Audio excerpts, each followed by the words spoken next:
টানা বৃষ্টিপাতের কারণে নোয়াখালীর বিভিন্ন এলাকায় জলাবদ্ধতা দেখা দিয়েছে। এতে চরম দুর্ভোগে পড়েছেন স্থানীয় বাসিন্দারা।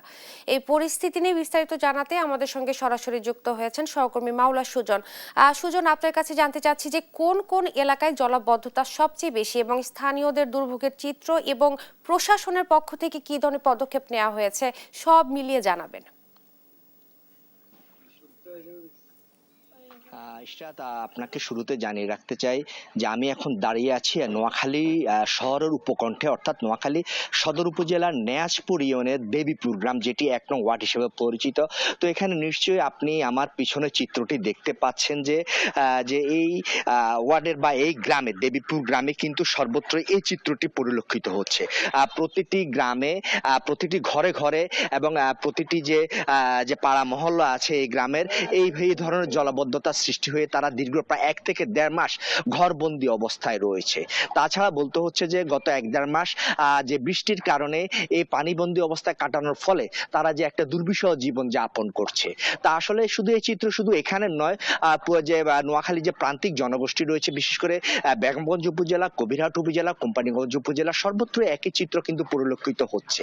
তো আসলে দিন যত যাচ্ছে পানি কমছে, তবে যে আশানুরূপ নয়। যে কারণ হিসেবে জানা গেছে যে পানি নামার বা পানি নিঃশ্বাস করার যেসব পথ রয়েছে সেসব পথ এখনো কিন্তু অবরুদ্ধ থাকা বা দখলে থাকা, কিন্তু পানি সেভাবে নামছে না। তো আমি এখন এ বিষয়ে কথা বলার জন্য চেষ্টা করব যে কিছু গ্রামবাসীর সাথে। আমি আপনাদের কাছে জানতে চাইবো যে আসলে যে গত 1-1.5 মাস আপনারা যে পানিবন্দী অবস্থায় রয়েছেন, প্রশাসন থেকে আপনাদেরকে কোনো সাহায্য সহযোগিতা করা হয়েছে কিনা? না, প্রশাসন থেকে আজও কেউ আসে না এই পর্যন্ত।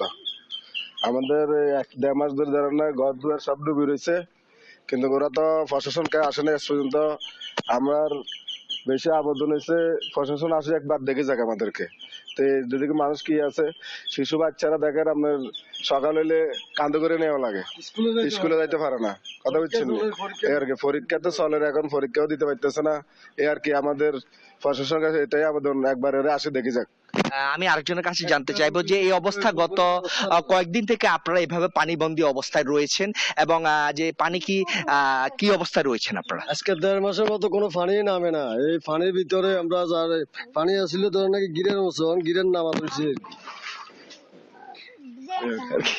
ওকে, ধন্যবাদ আপনাকে। আসলে তিনি যেমনটি জানাচ্ছিলেন, গত 1-1.5 মাস যাবত তারা এভাবে পানিবন্দী অবস্থা রয়েছেন, জলমগ্ন অবস্থায় পড়ে রয়েছেন, যে প্রশাসনের পক্ষ থেকে কিন্তু তাদেরকে কোনো সাহায্য সহযোগিতা করা হয়নি, বা প্রশাসনের পক্ষ থেকে কিন্তু তাদেরকে কোনো খোঁজ খবর নেওয়া হয়নি। তারা অবিলম্বে দাবি জানিয়েছেন যে পানি নিষ্কাশনের যে পথ রয়েছে এই গ্রামে, সেটি প্রশস্ত করে দিয়ে যা পানি নিষ্কাশনের পথটি সুগম করা হবে, এবং জেলা প্রশাসন এর পক্ষ থেকে তাদেরকে সাহায্য সহযোগিতা করা হবে। এ হচ্ছে আমার কাছে নোয়াখালীতে জলাবদ্ধতা নিয়ে সর্বশেষ। ধন্যবাদ আপনাকে। টানা বৃষ্টিপাতের কারণে নোয়াখালীর বিভিন্ন এলাকায় জলাবদ্ধতার সৃষ্টি হয়েছে এবং বেড়েছে দুর্ভোগ। এ ব্যাপারে বিস্তারিত জানাচ্ছিলেন সহকর্মী মাওলা সুজন। ধন্যবাদ আপনাকে। রাজশাহীর সড়কের বেহাল অবস্থা, খানাখন্দে ভরপুর, যার কারণে দুর্ভোগ পোহাচ্ছেন পথচারীর। এই ব্যাপারে বিস্তারিত জানাচ্ছিলেন সহকর্মী কাজী সাহেব।